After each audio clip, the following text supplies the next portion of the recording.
তারিখ বাজেট হয়েছে, সেখানে যুবসাথীর কথা ঘোষণা হয়েছে, আর আজকে 8 তারিখ মার্চ মাসের 1 মাস হয়েছে। 1 মাসের মধ্যে ইতিমধ্যে ব্যাংক অ্যাকাউন্টে টাকা ঢুকতে শুরু করে দিয়েছে যুবসাথী।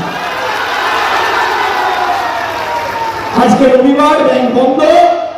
সোমবার মঙ্গলবারের মধ্যে যে 79 লক্ষ যুবকেরা যুবসাথীর জন্য ফর্ম ফিল আপ করেছেন, সবার অ্যাকাউন্টে মাননীয় মনীষের সরকার টাকা পৌঁছে দেবে।